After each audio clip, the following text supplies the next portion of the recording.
Chào mọi người, ở video đầu tiên mình đã làm review về Belvine trong dòng Metabuild Darren Scale, một mẫu Aura Bachelor có thiết kế cực kỳ độc đáo và khác biệt so với những mẫu Metabuild thông thường. Và để tiếp nối, hôm nay mình sẽ đến với nhân vật thứ hai, Spy. Cho đến thời điểm hiện tại, Bandai mới chỉ phát hành hai mẫu trong dòng Darren Scale lấy cảm hứng từ thế giới Aura Bachelor Denbai. Mẫu Metabuild Darren Scale Spy được Bandai phát hành vào tháng 10 năm 2023 với giá niêm yết khoảng 29.700 yên. Cả hai đều mang thiết kế kết hợp giữa côn trùng và máy móc. Tuy nhiên, cả hai mẫu vẫn có sự khác biệt khá rõ, đặc biệt là phần bắt và bộ cánh phía sau. Belvine với tông màu đỏ nổi bật, giáp góc cạnh và dữ dằn hơn, được trang bị súng nên tổng thể mang dáng bắp của một chiến binh chiến trường. Trong khi đó, Spy màu xanh vàng, thiết kế thanh thoát mềm mại hơn, vũ khí chính là thanh kiếm, tạo cảm giác giống như là một hiệp sĩ cổ đại. Hộp trước được thiết kế khá ấn tượng với hình ảnh Spy trong tư thế chiến đấu, nổi bật với thanh Aura Sword cùng bộ cánh xanh đặc trưng phía sau. Tông màu hộp chủ yếu là màu đen và dòng chữ vàng, tạo cảm giác sang trọng đúng với phong cách của dòng Metabuild Darren Scale. Hai mặt hông hộp là hình toàn thân của Spy, phía trên là dòng chữ Metabuild Darren Scale, còn phía dưới là tên nhân vật được in khá sắc nét và nổi bật. Mặt sau của hộp thì gần như dành toàn bộ không gian để khoe các dáng bâu, từ tư thế bay, rút kiếm, chỉ kiếm lên trời kèm hiệu ứng năng lượng cho tới dáng trưng bày trên bay. Thêm nữa, em này còn có cơ chế mở phần buồng ngực để lộ chi tiết bên trong. Bên trong hộp gồm một hộp bút đựng nhân vật, hai khay nhựa phụ kiện và sách hướng dẫn. Nhìn chung, cách đóng gói vẫn theo phong cách quen thuộc của dòng Metabuild, gọn gàng và chắc chắn. Nhìn qua phụ kiện thì em này gồm có body nhân vật, 4 cặp bàn tay thay thế, bao kiếm, thanh kiếm kèm hiệu ứng năng lượng, bộ 4 cánh cùng bay trụ và khớp nối để đỡ nhân vật khi trưng bày. Phụ kiện của em này thì khá ít đồ chơi nên cũng không quá bất ngờ khi cuốn sách hướng dẫn đi kèm khá mỏng. Giờ mình sẽ lấy nhân vật ra, phần sừng này được làm rời nên chúng ta sẽ gắn vào đầu của em nó trước. Hàng cũng cung cấp 4 cánh cho Spy, mỗi cánh đều có khớp gập để điều chỉnh. Lắp 4 cánh và 4 lỗ phía sau lưng. Phần lắp khá dễ dàng, chỉ cần cánh đúc các lỗ rồi ấn nhẹ vào là chắc chắn.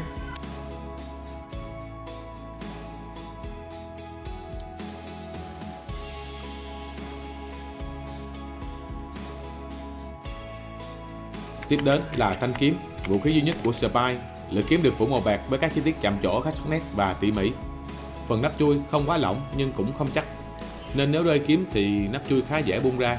Phần bao kiếm được phủ màu xanh ngọc đồng bộ với nhân vật. Tương tự như thanh kiếm, bao kiếm cũng được hãng chạm trổ các chi tiết khá tỉ mỉ. Thanh kiếm còn có thể gắn thêm hiệu ứng năng lượng, phần effect màu hồng trong suốt, mô phỏng luồng aura phát ra từ lưỡi kiếm. Chi tiết mối nối này sẽ dùng để gắn và treo bao kiếm lên phần cánh lớn phía sau lưng. Điểm gắn nằm ở phần lồi ở hai bên cánh, trước hết phải mở bắt màu xám rồi gắn mối nối vào. Ôi không, Cá nhân mình thường treo kiếm bên trái màn hình, bị gắn bên phải, phần mối nối sẽ bị lòi ra, nhìn không được đẹp. Nếu mua đồ second hand thì nên kiểm tra kỹ ba bát này. Chi tiết mối nối cho phép điều chỉnh vị trí treo bao gươm theo ý thích của người chơi. Về biên độ, phần đầu có thể chuối xuống và xoay sang hai bên ở mức vừa phải. Điểm khá lạ so với các mẫu Gundam thông thường là khi xoay đầu thì phần cổ cũng chuyển động theo. Phần hông có thể xoay nhẹ sang hai bên, đồng thời nghiêng qua nghiêng lại để tăng biên độ tạo dáng. Cánh lớn được gắn cố định vào body, có thể mở bung ra để lộ các chi tiết cánh trong suốt được ẩn bên trong. Cặp cánh lớn được hãng chăm chút khá tỉ mỉ, cả phần bên ngoài lẫn các chi tiết bên trong. 4 cánh nhỏ có thể điều chỉnh đa hướng để hỗ trợ tạo dáng. Phần ngực Spy có cơ chế bung mở, kiểu như là đang sau nội thất á, nhìn khá thú vị.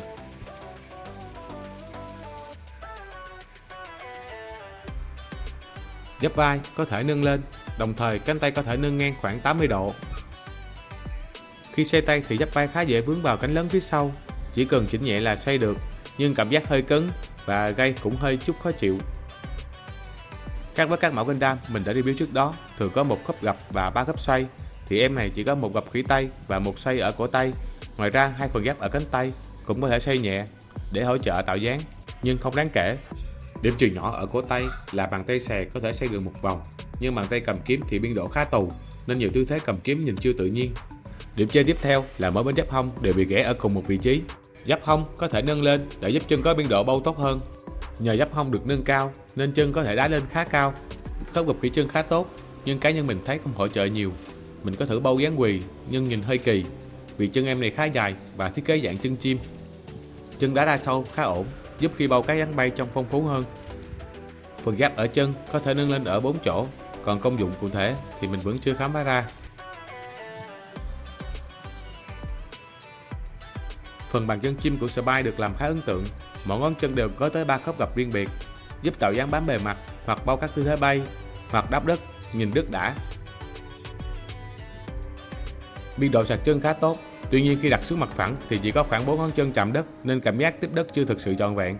Song song với đó, hãng cho 4 cặp bàn tay thay thế.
Cảm ơn mọi người đã xem đến đây. Theo mình thấy thì điểm mạnh của Spy nằm ở thiết kế độc đáo, thể hiện phong cách sinh học kết hợp với cơ khí, nên khi nhìn vào mô hình có cảm giác giống một sinh vật sống hơn là một robot thông thường. Phần cánh có lẽ là điểm nổi bật nhất, được làm nhiều lớp và khi bung ra nhìn rất ấn tượng. Các chi tiết giáp và hoa văn cũng được hoàn thiện khá tỉ mỉ. Biên độ khớp của em này thì không quá linh hoạt, đặc biệt là khớp cổ chân khá yếu, nên khi để trên mặt phẳng đôi lúc dễ bị ngã ra phía sau. Vì vậy khả năng bâu sẽ không đa dạng như các mẫu Gundam. Tuy nhiên, một khi để ra được dáng thì bâu rất đẹp. Phần bối nối đỡ nhân vật trên bay làm khá chắc chắn. Mình chỉnh bâu nhiều kiểu mà nhân vật vẫn không bị nghiêng hay ngã. Ngoài ra, Spy còn có một phiên bản hoàn toàn mới là Spy màu trắng, được phát hành vào tháng 12 năm 2025.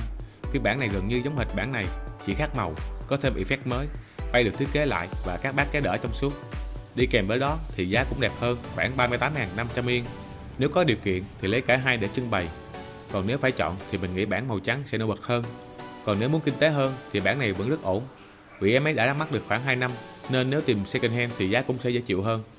Một lý do nữa là để cân nhắc là dòng Metebuild Danscare hiện tại mới chỉ có 2 mẫu là Belleville và Spy, nên nếu muốn đa dạng bộ sưu tập thì cũng khó bỏ qua dòng này. Và đó là toàn bộ phần review của mình về Spy.